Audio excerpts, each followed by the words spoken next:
Assalamualaikum warahmatullahi wabarakatuh. Perkenalkan, kami dari kelompok 2 yang beranggotakan Saya Zafira Oktaviani Pemana. Saya Haura Al-Musa. saya Muhammad Al-Kafi. Saya Kaila Walia. Saya Widi Bianti. Kami dari kelompok 2 akan menjelaskan materi mengenai iklim fisis. Iklim fisis adalah berdasarkan fakta sesungguhnya di suatu wilayah muka bumi sebagai hasil pengaruh lingkungan alam yang terdapat di wilayah tersebut. Misalnya, pengaruh lautan, daratan yang luas, angin, arus laut, vegetasi, dan topografi. Iklim fisis terdiri yang pertama, iklim laut atau maritim.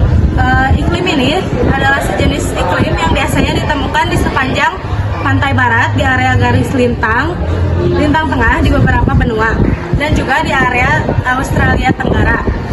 Iklim laut berada di daerah tropis, subtropis, dan daerah sedang. Keadaan kedua iklim berbeda.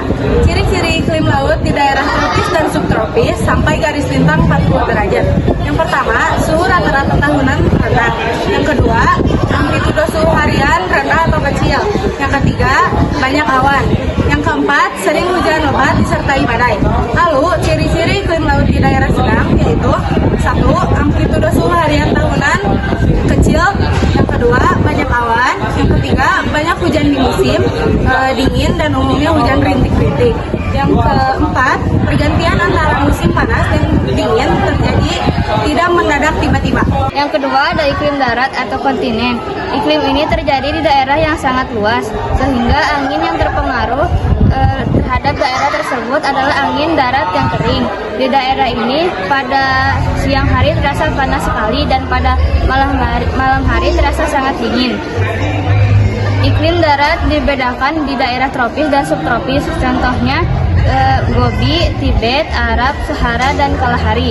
Ciri-ciri iklim darat di daerah tropis dan subtropis: amplitudo suhu harian sangat besar dan kecil, curah hujan sedikit, dan dengan waktu hujan sebentar disertai taufan.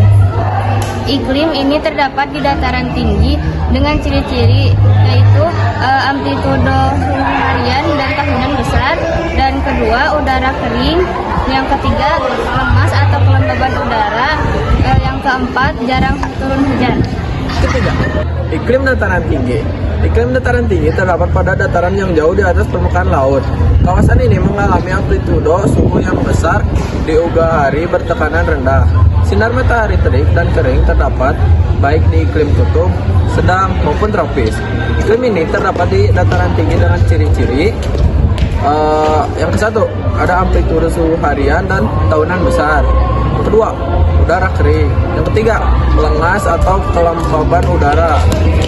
Yang keempat, nisbi sangat rendah. Yang kelima, jarang turun hujan. Yang keempat adalah iklim gunung. Iklim gunung terdapat di dataran tinggi seperti di Tibet, China. Ciri-cirinya seperti suhu udara yang dingin dan menurun seiring ketinggian. Lalu curah hujan yang tinggi di lereng dan menghadap angin atau biasa disebut windward, dan kering di lereng sebaliknya atau leeward. Amplitudo suhu harian yang kecil serta adanya zonasi vegetasi atau pulau langit sesuai ketinggian karena perubahan suhu dan kelembapan seperti hujan berdaun jarum atau tipe alpin di puncak. Izin di sini saya menggantikan Maudi karena Maudi tidak hadir hari ini. Yang kelima ada iklim muson. Iklim ini terjadi karena pengaruh angin musim yang bertiup berganti arah tiap-tiap setengah tahun sekali. Angin musim di Indonesia terdiri atas angin musim barat daya dan angin musim timur laut. Yang pertama, saya akan menjelaskan angin musim barat daya.